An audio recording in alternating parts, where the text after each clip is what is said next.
Oh, there you are, YouTube. Got some reactions to some episodes from The Crown, Season 4. I have, I believe, 5 reactions that I will be doing. Mostly just sort of general favorite things that I saw in those episodes. Now, I only watched 2 of them tonight.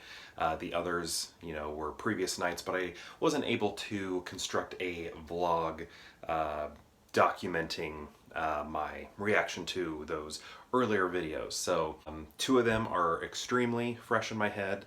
The most recent 2 that I'll be talking about in this episode. And then the other 3, were a few days ago. But I still remember some of my favorite things from those episodes. The title of episode 4 is Favorites, which is pretty amazing because Olivia Colman, who plays the Queen, played Queen Anne in the movie The Favorite, so, that just has a fun little relationship, bit of trivia sort of thing there. So that was kind of cool. But what I liked about this one is we finally got to know all of her children. It's mostly just been Charles and Anne, but we finally got a look at Andrew and Edward and sort of figured out where they were in, all this time, how they feel about certain things and going on, with the Crown in general. And I think that was nice. We're kind of getting some looks at fringe members of the royal family. I used that word fringe because that was used in one of the episodes I watched tonight. So anyway, it was great to see those characters brought in because I think we'll be seeing them more. We have seen them more because beyond this episode, they are seen again. And that episode was mostly the Queen trying to figure out, she was sort of challenged by her husband, figure out who your favorite child is, because he was like, I know who my favorite kid is, it's Anne.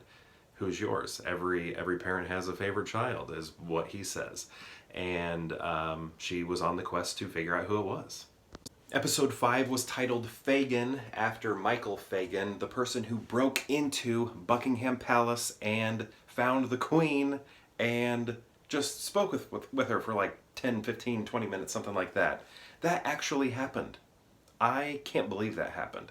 Like, I had heard about it, I had read about it previously, and then I saw it in this episode, and it was just even more wild to watch it in an episode of The Crown than it was to read about it for some reason. I think because, the only people who really know what went on were the 2 of them, but to see it dramatized like that, I don't know, I guess you're given a sense of realness. I mean, I know it's dramatized, there's probably a lot of, falsehoods there, but I don't know, it's gripping, I guess. It's sort of emotional in a lot of ways in the way it was presented, I thought. Especially with the pandemic that's happening right now. I just feel, a lot of people are sort of going through what Michael Fagan was going through, just down and out. And you really want your government's help, and they aren't helping you in, the ways you may think you should be helped. So, I don't know. I thought that was a fantastic episode. I don't know if it was my favorite, but it was a really good one. It was great to see something I had read about and been curious about and really couldn't believe actually happened, to see it play out in a dramatized manner. Again, I do understand that, so what I'm seeing is not real, but I don't know, it was one of the most interesting, fascinating episodes to me. The next episode, Terra Nullius, I'm probably saying that wrong. It means no man's land. This one was all about Prince Charles and Diana's tour across Australia. This one was pretty interesting too. I think, though, this episode felt extremely predictable in what was going on with the monarchy or the Commonwealth and Australia. Like, they made it clear, like, the Prime Minister of Australia was like, I wish we weren't part of the Commonwealth. I want to be independent. And then as soon as that happened, it was like, okay, this tour, I know it's going to happen. They're going to go on it. And then basically Diana is going to be the person sort of recognized as who single-handedly kept Australia within the Commonwealth. And so that one, I feel like, I mean, it's history, I guess. I mean, I don't know how true that is, that it was, you know, her and her alone, but it just became very clear that this is where this episode was going. But we did have a lot of nice moments between Diana and Charles, and I think I'm going to use one of those nice moments for the thumbnail for this video, because I don't know, it was just kind of nice to see the two of them sort of understand one another. That's the word I was looking for.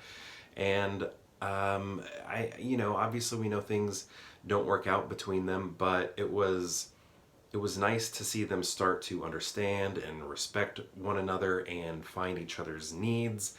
And I don't know, there's just a lot of nice moments between them. Also, we see Prince William. Was this the first time we see him? It might be the first time we see him. I could be wrong there, but no. Man, I don't think it is the first time we see him. Let's say it's either the first or second time we see him, but it's the first time we really get to see him on screen quite a bit.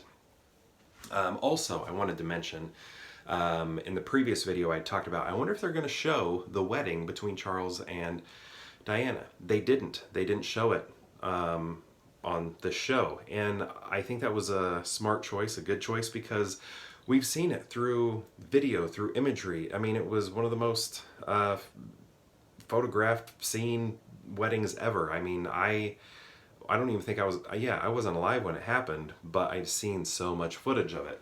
But I think anybody who was around during Princess Diana's death has seen this. So if you weren't around during that time, maybe you aren't as familiar with those images, but I thought that was a unique move, but an understandable one for the show to not show the wedding or anything like that, because it's everywhere. You can find it anywhere and everywhere you want. We all saw it, basically. But yeah, this episode, going back to this episode set in Australia, I thought it was very predictable when it came to what the message was with the Commonwealth in Australia, but there were so many nice moments between Charles and Diana here. So another great episode, even though I found it highly predictable in the approach they were going to take in terms of Australia and all that. And episode 7, the Hereditary Principle. This one goes on with other outsider members of the royal family. We focus on Margaret here and her life and some illnesses she was facing, like, you know, coming from, it seems like the life of excess she was living with, smoking and drinking and partying and things like that, how those were affecting her. And then she learns about some of her extended family who were cut off from the royal family. And even I didn't fully understand how this was done, but like listed as dead people, even though while they were still alive, they were like that set aside from the family because they did not want, I guess, the public to know that they were a part of the family. So that was like an unforgivable act that the royal family did, you know. And that's how this episode paints it too. You know, like, this is a terrible history and a terrible recent history that they have. But I do like when they do have episodes that aren't necessarily surrounded around the Queen. You know, and I think it's good to know, you know, and focus on some of the other members, and that's what this episode does. And then the final episode I watched tonight was 48-1. That's what the title of it is. And that one had some interesting visuals in terms of like editing. Basically, this is about the Queen and Margaret Thatcher butting heads over apartheid in South Africa, and there is this document that is written to basically denounce apartheid, and they have to come up with this agreement because the Queen, wants to denounce it in a very loud manner, and Margaret Thatcher does not want to, and basically they have to come up with agree upon a word that they can put in this document so that, I don't know, basically almost create a compromise in some way. And when they're trying to figure out what word should be in this document that they can both agree on, the editing, the back and forth, I thought was just great. Also, the very beginning, sorry, I'm just going to kind of talk all over with this one. At the very beginning, spoilers, I guess. I probably spoiled other stuff earlier, but Claire Foy comes back. We see her as young queen, when she was basically saying, I will, whether my life is long or short, I will be your queen, etc., etc., work for the Commonwealth in every way that I can. And what we see is, as she's speaking, we see different parts of the Commonwealth, all the different countries of the Commonwealth listening to her. And we also see Margaret Thatcher, a young Margaret Thatcher at Oxford, sitting by a radio listening to her as well. So it was cool that Claire Foy came back, and it was cool to see who they got as young Margaret Thatcher, and I thought it was a great choice who they got. Also, Sarah Ferguson is in this episode, and they got a great choice for her too. I barely see her, but you could tell it was her right away. Sarah Ferguson is who Prince Andrew marries, by the way. Okay, I know I'm jumping around, and I'm so sorry about that, but finding that word was such a good cinematic language, the editing, the back and forth, the acting that everybody was doing. Olivia Colman and Gillian Anderson, I just feel like knocked that part out of the park, as well as the editor. It was just done so well.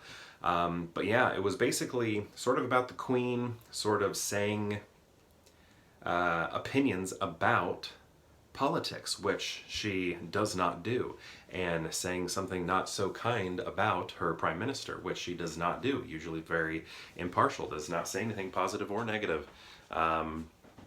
And basically was about, when that reached the papers, how the Crown handled that. Once it reached the papers, it was like, at first they were like, yes, we want this to be said because I want a strong stance that I am against apartheid, and that I was not happy with what Margaret Thatcher thought about it, and the sanctions and everything. So, but then once it hit the papers and she had an opinion, it was like, okay, what's the Queen doing having an opinion? She's not supposed to have an opinion. So they had to walk it back a little bit, and then they had a fall guy basically take the heat for the opinion, to take pressure off of the Queen. And at the end it says in text that the Crown denies ever saying anything negative about Margaret Thatcher, about one of the prime ministers, maintains that they're impartial or whatever.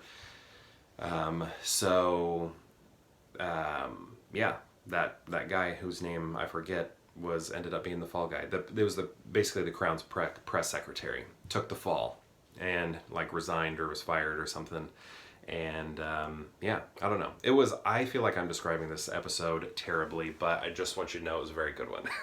It was great. Gillian Anderson, man, she knocks it out of the park. This is such a great show. I have loved it since the beginning, so it's hard for me to come up with anything negative. I don't know. I've always been fascinated by the royal family, and I love, movies like The Queen. I love documentaries and things that I'm finding on YouTube, on Netflix, anything about the royal family. I'm usually up for watching. So, this is right in my wheelhouse. I'm here to watch. Not my wheelhouse as in I know a lot about it, but I'm eager to watch content based on the royal family. Anyway, that is my recap / reaction to all of those Crown episodes. I apologize, for how in bulk they were. I'll try not to do that as much. But yeah, hope you enjoyed. But I suspect I'll continue to do these because I am just really enjoying the show and like talking about it. Yeah, so perhaps I'll see you tomorrow for more Pure Hangout.